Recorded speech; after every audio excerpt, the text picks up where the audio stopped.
Welcome to Soul Spirit Stories, where every story touches the heart and awakens the spirit. If you're new here, don't forget to subscribe, like, and stay with us till the end, because today's story will leave you thinking about courage, fatherhood, and redemption in the face of fear.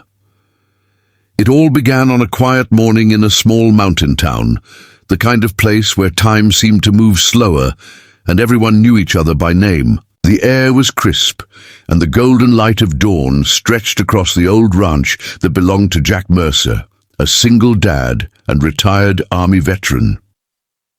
Jack had seen enough darkness in his life to last a lifetime. Years in combat had left him with scars that no one could see, the kind that woke him in the middle of the night, drenched in sweat, reaching for a rifle that wasn't there anymore. But all of that changed when his little girl Emma came into his life. Emma was 10, bright, curious and brave, just like her dad. She loved helping him with chores, feeding the horses, and listening to the stories he told about faraway places and battles long over. For Jack, she was his reason to keep going, to find peace in a world that hadn't been kind to him. That morning, Jack was fixing the old fence near the barn while Emma played with their dog, Ranger, in the yard.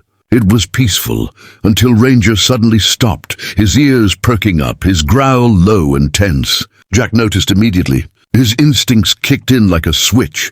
"Emma, come here, sweetheart," he called gently but firmly. She ran over, confused by the sudden change in her father's tone. Jack's eyes scanned the tree line beyond the fence. Something wasn't right.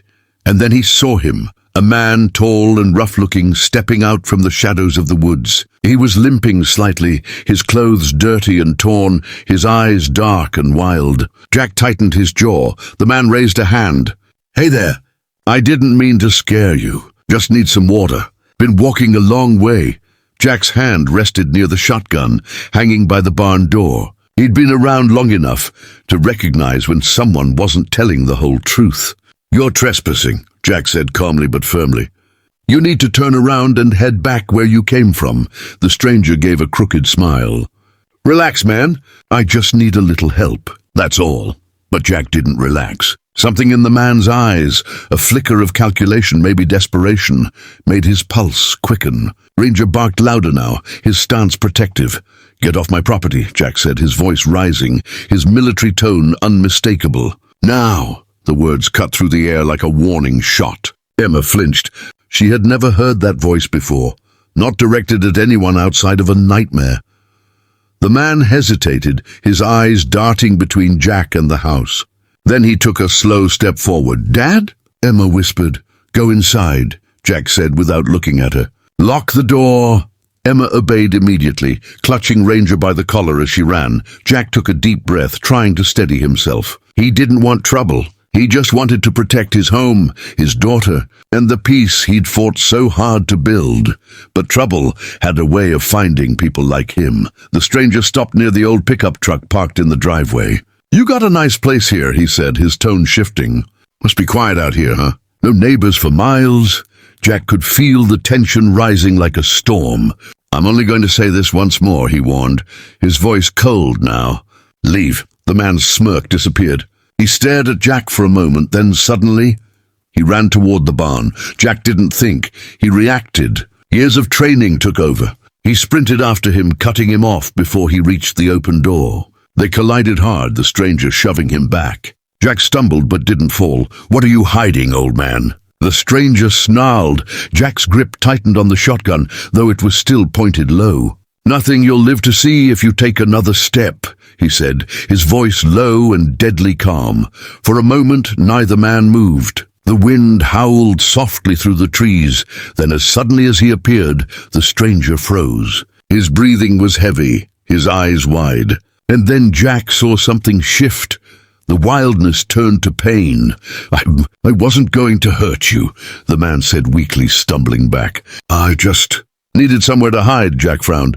"Hide? From who?" Before the man could answer, a distant engine roared. A black SUV was speeding down the dirt road toward the property, kicking up dust. Jack's gut twisted. He didn't like surprises, especially not ones that came in black vehicles. The man turned toward the sound. "They found me," he muttered. You gotta help me, please. Jack raised the shotgun slightly. Who's coming? People you don't want to mess with, the man shouted. They think I stole something, but I swear I didn't. The SUV screeched to a stop at the gate. Two men stepped out, dressed in dark clothes, wearing vests. One shouted, "Federal agents!" "Step away from the suspect." Jack blinked, lowering the gun slightly. "Federal agents." The stranger cursed, backing away. "They're lying. They're not who they say they are." The agents moved fast, one raising a weapon. "Sir, put the gun down." Jack stood in the middle, confused but cautious. "This is private property," he said. "What's this man done?" "Armed robbery," one of them barked. "He's dangerous. Step aside." Jack looked between them, the supposed agents with no visible badges, and the stranger whose fear now seemed genuine. His instincts screamed again. Something wasn't adding up. "Show me your IDs," Jack said. The taller agent frowned. "Sir, this isn't your concern." "Move." Jack didn't move. "Then it is my concern." A tense silence followed. Emma watched from the window, clutching Ranger, her heart pounding. Then the taller man raised his weapon. "Last warning!" Jack's grip tightened on his shotgun. He didn't want violence, but if it meant protecting his daughter, he'd do whatever it took. Before anyone could move, the stranger dove for cover. Gunfire erupted, echoing across the quiet ranch. Jack ducked behind his truck, returning a warning shot into the air. Emma screamed from inside. "Emma!" "Stay down!" he shouted. The so-called agents fired again, bullets tearing through the wooden fence. Jack's heart raced, but he kept his cool. He moved like he had in the desert, every motion calculated, every breath steady. When one of the men tried to flank around the barn, Jack hit him with a shot that sent him sprawling. The other panicked, retreating toward the SUV. Jack stepped forward, gun steady. "Drop it!" he commanded. The second man froze, then sped off, the tires screeching as the SUV disappeared down the dirt road. Silence. Smoke. The smell of gunpowder in the air. Jack lowered his weapon and turned toward the stranger, who was crouched near the fence, bleeding from his arm. "You got a lot of explaining to do," Jack said, his voice hard but not unkind. The man winced. "You just saved my life, man." "Did I?" Jack replied. "Or did I just make things worse?" He helped the stranger inside, carefully watching every move. Emma ran to her father, tears in her eyes. "Dad, are you okay?" "I'm fine, baby," he said softly, hugging her close. "Everything's all right now." He bandaged the stranger's arm, still unsure whether he could be trusted. But when the man looked at Emma, there was something real in his eyes. "They weren't agents," he said finally. "They're private contractors. I used to work for them, doing security jobs overseas. But when I found out they were smuggling weapons, I tried to walk away. They didn't like that," Jack frowned. "So you ran?" "Yeah," the man said quietly. "And I've been running ever since," Jack sighed. He'd seen too much corruption in his lifetime to be surprised. "You can stay here tonight," he said finally. "But tomorrow you're turning yourself in. The real authorities, not these fake ones." The man nodded, his eyes heavy with gratitude. "Thank you. I mean it."